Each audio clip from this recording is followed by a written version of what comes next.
Hello friend. True horror story में आपका स्वागत है। राजस्थान। वैसे तो राजस्थान घूमने का सबसे अच्छा जगह है। वहां पर दिल्ली के पास भी है। लेकिन आज की कहानी है भानगढ़ किले की। वैसे राजस्थान सर्दियों में घूमने की जगह है, गर्मी में तो बिल्कुल नहीं घूम सकते हैं। तो भानगढ़ में कई कहानी प्रचलित है। उस किले के बारे में कहा जाता है कि वो भूतिया स्थान है। तो आज हम उसी पे स्टोरी बता रहे हैं, के पास लेके आए हैं। अंत तक बने रहिएगा। अजयगढ़ में स्थित भानगढ़ किला भारत का सबसे भूतिया स्थानों में गिना जाता है। मुझे नहीं पता कि इस किले को यह दर्जा कब मिला, लेकिन अगर आप गूगल पर सर्च करेंगे तो कई जानकारियां मिलती है भूतों के सिलसिले को लेकर। भानगढ़ जिले का निर्माण राजा भगवंत दास के शासनकाल में 1631 में हुआ था। उन्हें इस किले का निर्माण अपने दूसरे पुत्र माधो सिंह के निवास के रूप में करवाया था। यह किला कई दशकों तक विभिन्न शासकों के अधीन रहा है। भानगढ़ किले के परित्याग से जुड़ी कई कहानियां प्रचलित है। कथा के अनुसार भानगढ़ की राजकुमारी रत्नावती अत्यंत सुंदर थी। पूरे राजस्थान में उनके जैसे कोई और नहीं थी। जब राजकुमारी 18 वर्ष की हुई तब उन्हें अन्य राज्यों से विवाह के प्रस्ताव मिलने लगे। उसी क्षेत्र में सिहिया नाम का एक तांत्रिक जादूगर रहता था, जो तंत्र विद्या में पारंगत था। वह राजकुमारी से बेतहाशा प्रेम करता था, यह जानते हुए कि उसे उससे मिलने की तो दूर उसे देखने तक की अनुमति नहीं मिलेगी। एक दिन उसने राजकुमारी की दासी को बाजार में उसके लिए सुगंधित तेल खरीदते देखा।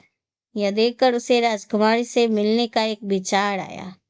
उसने अपने काले जादू का प्रयोग किया और तेल पर ऐसा मंत्र डाल दिया कि राजकुमारी तेल को छूते ही सम्मोहित हो जाएगी और उसके सामने आत्मसमर्पण कर देगी। लेकिन राजकुमारी इस योजना को नाकाम कर दिया। उसने तांत्रिक को तेल का मंत्र पढ़ते हुए देख लिया था, इसलिए उसने तेल फेंक दिया।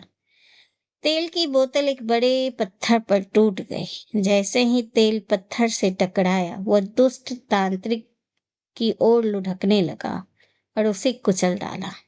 मरते समय सिहिया ने महल को श्राप दिया कि इसमें रहने वाले सभी लोग मर जाएंगे और उन्हें पुनर्जन्म नहीं मिलेगा।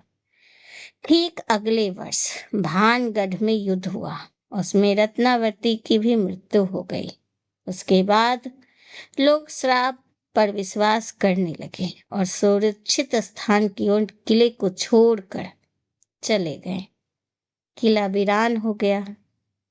एक अन्य किंवदंतियों के अनुसार भानगढ़ में बालानाथ नामक का एक तपस्वी रहते थे। जब राजा माधव सिंह ने भानगढ़ किले का निर्माण करने की योजना बनाई तो उन्होंने तपस्वी बालानाथ से अनुमति प्राप्त की। तपस्वी ने राजा को इस शर्त पर अनुमति दी थी कि किले की छाया कभी भी तपस्वी के घर पर नहीं पड़नी चाहिए। भानगढ़ जिले में तब तक सब कुछ ठीक था, जब तक कि माधव सिंह के महत्वाकांक्षी उत्तराधिकारियों में से एक ने शत्रु हमलों से बचाव के लिए किले की ऊंचाई से विस्तार नहीं किया। इसके कारण किले पर एक अशुभ छाया छा गई, जिससे तपस्वी के निवास को भी घेर लिया। प्रतिज्ञा टूटने के बाद किले का विनाश शीघ्र ही हो गया। स्थानीय लोगों का मानना है कि भविष्यवाणी पूरी हो गई। भानगढ़ किला प्रेत बाधित हो गया और तब से सब लोगों का कहना है कि जो मर गए वो पुनर्जन्म नहीं ले पाए और इस किले में कैद हो गए और वो भूत बनकर आज भी इस किले में रहते हैं। अगर आप वहां के गार्ड को पूछिएगा कि क्या भानगढ़ किले में भूत है, तो अधेड़ उम्र के गार्ड के नींद में जागकर हमें बताता है कि हाँ, भानगढ़ किले में भूत है। उसने कहा कि वह किले के अंदर बहुत कम जाता है, रात होने से पहले ही निकल जाता है। दिन में तो वहां पर्यटकों की भीड़ रहती है, पर रात में भूतों का डेरा होता है।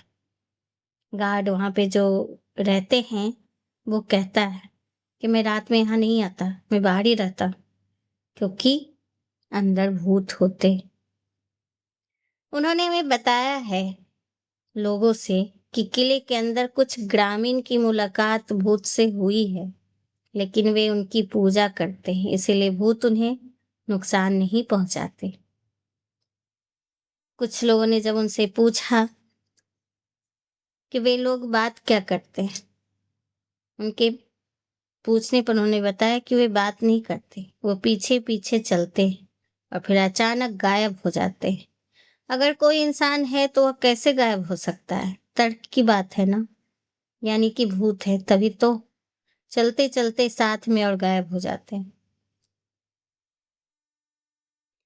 यहाँ पे कई कहानियां प्रचलित है। कुछ श्रापित बोलते हैं, कुछ जादूगर वाली कहानी बताते हैं, लेकिन अक्सर ऐसा होता है कि जो काला जादू कर दिया जाता है तो उनकी आत्माएं यहीं फंस के रह जाती है।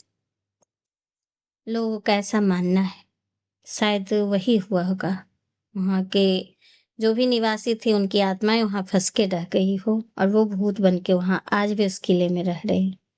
किले के पास कोई गांव नहीं है, यहाँ कोई आबादी नहीं, सब कुछ खाली है, वीरान इमारतें।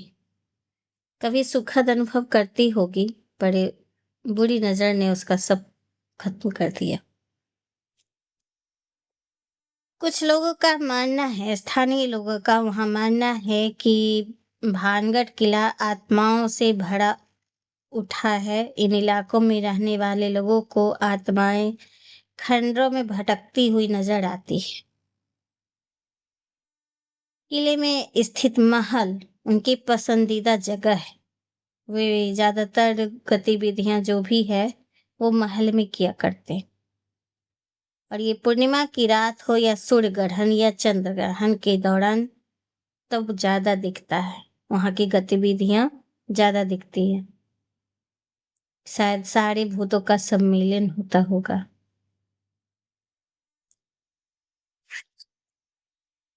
सूर्यास्त के बाद भानगढ़ में ना रुके। ये भूत प्रेत की कहानियां संबंधित जानकारी सही है कि गलत नहीं बता सकते, लेकिन उसे हॉन्टेड, ऐसे तो दिन में सभी घूमने जाते हैं, पर रात में कोई भी भानगढ़ में नहीं रुकता है। सरकार ने स्पेशल एडवाइजरी जारी किया है कि रात में कोई यहाँ नहीं रुक सकते। है भी बहुत वीरान खंडर जैसा, और जो खंडर है वो भूत है, क्योंकि भूतकाल जो बीत चुका है, जिसका समय बीत चुका है, वो भूतकाल ही होता है, और इसीलिए शायद हम उसे भूत कहते हैं।